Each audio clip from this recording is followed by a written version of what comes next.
What's going on, guys? Boss Up 86 here, back to another video, and today I'm here to do my Raw review from Houston, Texas. Well, we're 2 days from SummerSlam removed, and for once, folks, I'm actually going to admit Raw was actually fucking enjoyable for once. Thank Christ. There is going to be one thing I'm going to be a little bit critical about. I should have just said it instead of critique. I can't say it because I'm tired, but I digress. I guess my hair is a mess. I'm fully aware of that because I am exhausted. I had a long day at work.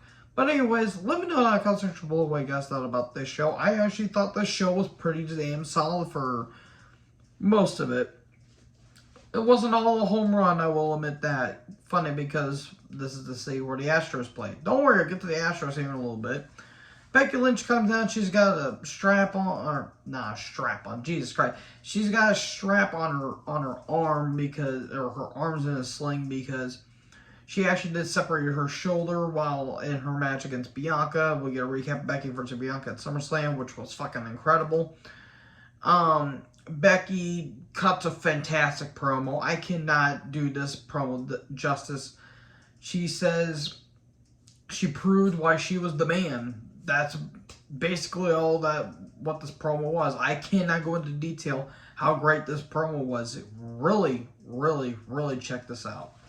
So then Bianca comes down. She says she has nothing but respect for Becky and all she's done and all the hard work she's paid off. And apparently Becky may be out for, I at least want to say a couple months, which is a real pain in the ass because, man, they could have gotten something with her with this new face turn, but she'll probably come back maybe by Survivor Series, I want to say, because of what they're doing with Io, Dakota, and Bayley. And speaking of which, they attack Becky backstage, and Bianca just runs like, "That's my child!" She fucking runs for it. I saw stuff on Twitter, was like, "You are not the father." That was funny right there. We get a card rundown, and we get a U.S. title video package that was narrated by JBL. Okay, then. And showing off the greats, like the Harley Races, the Ric Flair, the Dusty Rhodes. Of course, JBL, because he had a stroke in his own ego. David Guerrero's and John Cena's. Where was Orlando Jordan, god damn it. I also want to mention, by the way, the first hour was commercial free. I do like that. That was actually pretty interesting. And then we get one or two triple threat matches tonight, and the winner of the triple threats will face off in a one-on-one match, and the winner will face Lashley for the U.S. title next week. So for the first one, we have Mustafa Ali versus AJ Styles versus The Miz.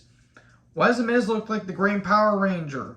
Somebody said they looked like Tommy from Mighty Morphin. I'm like, he kind of looks like Xander from Mystic Force. But my Power Rangers nerd psychology out of the way.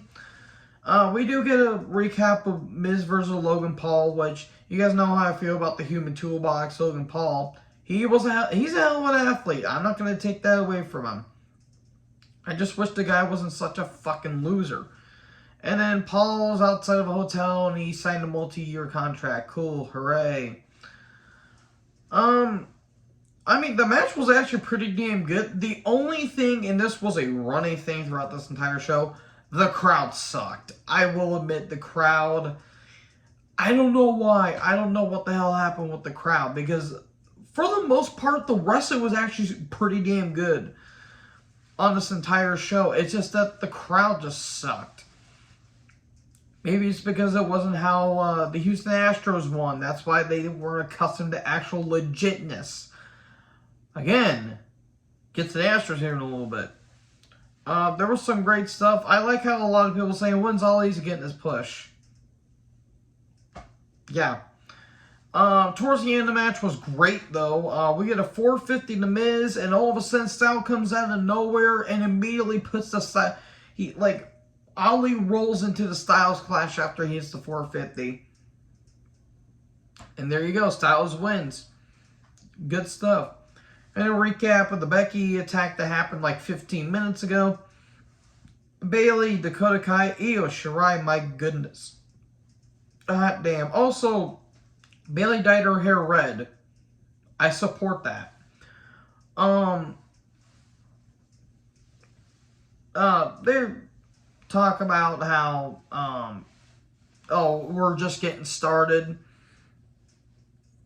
We'll see them a little bit more here in a little bit. And then they also show up. And they talk about the tag team match against Mysterios tonight. They said, well, we beat the Profits, we'll beat the Mysterios. About that. Rollins comes down. We can recap of Rollins' attack Riddle last week in the SummerSlam Brawl. Rollins knows how to get heat, and he knows how to get the crowd to cheer for him. Simultaneously, he has the crowd in the palm of his hand. He talks about how Riddle was gutsy, but also stupid. And then he says, now let me talk about Roman Reigns. I want to go after that world title. Ooh, he might be going after Reigns. But all of a sudden, the Profits show up. And Dawkins mentioned how they beat Seth for the tag titles. Well, Seth and Buddy Murphy, a.k.a. Buddy Matthews. But that was a pretty cool callback, I will say. And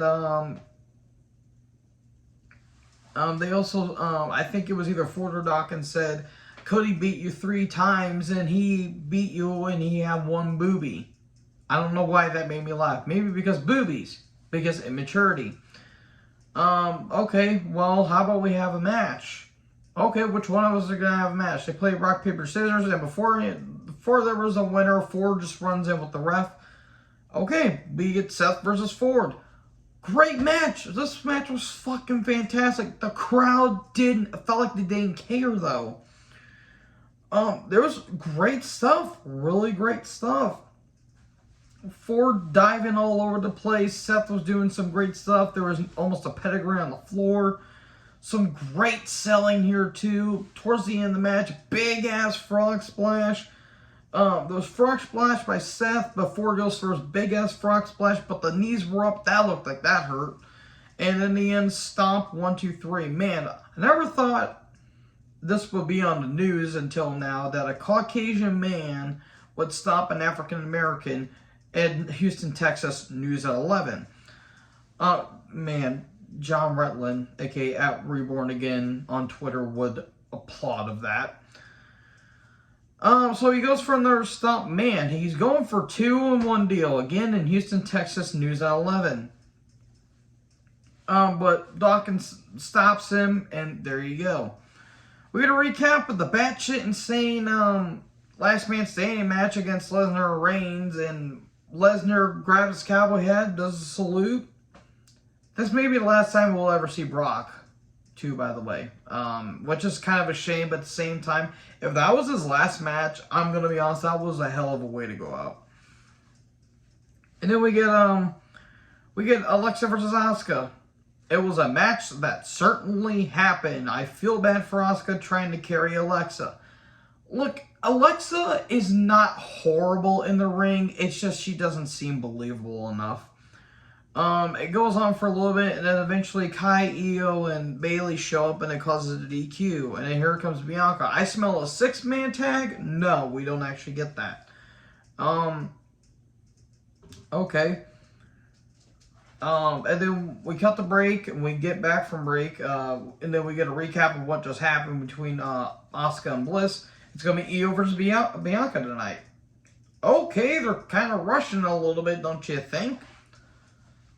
And then we get to the second of the 2 triple threats, which is Tommaso Champa, Chad Gable, and Dolph Ziggler. Okay, Gable disses the Astros because of the whole cheating scandal that happened in, was it 2017? I think it was 20. Yes, it was 2017 because they were using trash can lids. If you guys don't know what the Astros scandal was, they were using trash cans to detect how fast the pitching was, and they had like a wire or something attached to it. It was a very shitty situation, and it ruined a very good season. And yeah, people really, really, really did not want to be with the Houston Astros. Also, they mentioned the Texans. Oh, hide your women from the Sean Watson. Oh, he was a great quarterback, and he fucked that up. Okay, the match was fine. It wasn't as great as the first triple threat, but it was fine for what it was. Remember when Gable could have been Kurt Angle's son, and they completely fucked that up because they had to bring in Jason Jordan for no reason? I really feel bad for Jason Jordan. The match was fine. There was an airy crash off the top. But Gable hits it like a diving headbutt, but it looked like he missed. There was a cool rolling German suplex into a zigzag. That was kind of cool. And then out of nowhere, fairy tale ending, and Champa wins. Okay, he's going to be facing Styles tonight. And we get a recap of Edge getting kicked out of Judgment Day, and then Judgment Day feuding with the Mysterios. Edge comes down. Short, sweet, to the point. He said he had to come out of hell that Judgment Day put him through, and now he's going to end Judgment Day. I don't know if you can actually end Judgment Day, but okay, good for you. Unless you're the second coming of Christ. Mysterios are backstage. Why is Dominic supporting that mullet? I don't know why. Talking about the tag title match tonight. Don't let Dominic talk. I've said it once, I've said it a million times. After that Seth match he had at SummerSlam 2020, really should have put Dominic Mysterio in NXT 2.0. He really would have fit and called him up until he was ready. And then we get some WWE tryout footage that Dwight Howard was there. I'm not bullshitting. Honestly, if Dennis Rodman can make it work for the first few months he was there for, then I'm pretty sure Dwight fucking Howard can make it work too. Then Io, Dakota, and Bayley are backstage, hyping up Io's match against Bianca. Then we get Io versus Bianca. Great match, but then again, the crowd felt like they didn't give a shit. Io just proving why she's one of the best women's wrestlers in the world today, and Bianca's right up there with her. These two always had good chemistry, great chemistry. One point, Bianca just slams Io into the barricade. Ouch. And then Alexa and Asuka just come down. Corey Graves' commentary was horrible, but it's Corey Graves. Io tries to cheat, but Alexa and Asuka fend her off, and then there was some yelling across the ring. Don't yell into the ring. Okay, we're just going to fight in the ring, and we're going to cause a DQ. Okay, I kind of figured they were going to do that because they weren't going to be doing an obvious count-out. That would just make it stupid, but then again, DQ kind of made it stupid, but I understand what they were trying to do. So, yeah, there you go. Champa and Miz are backstage just to hype up Champa versus Styles. Booker T joins commentary. We get a recap of Champa win his triple threat match and Styles win his triple threat. Styles versus Champa. Winner faces Lashley next week. It was okay. It's just Ciampa's really hard to take seriously because he's been beaten in the powder ever since he got called up to the main roster. They kind of just fucked him over. But now that Triple H is in control now, they're going to give Ciampa a push. Okay, it doesn't excuse the fact that his partnership with The Miz is still kind of convoluted. There was a Styles Clash at one point that looked pretty awkward. It looked like Ciampa looked like he got knocked out, but he actually didn't. Miz puts Ciampa foot on the rope. Miz gets attacked. It did get pretty sloppy towards the end. Miz kept trying to interfere, and he almost caused Styles a count out. Styles gets that back in the ring. Big knee strike. There was a big counter from earlier when Styles went for the phenomenal forearm and gets hit with a running knee. That was kind of cool. Running knee, fairy tale ending, 1, 2, 3. Ciampa wins, and he's going to get murdered by Lashley next week. And speaking of Lashley, here comes the man that somehow still looks the same as he did 20 fucking years ago. Seriously, folks, genetics are astounding. And he talks about it. He's going to be facing Ciampa and how tough Ciampa is. That's going to be a massacre. It'll be probably a damn good match, but that's going to be a massacre. Then we get to the main event. Mysterios versus Usos for tag titles. This went on a bit.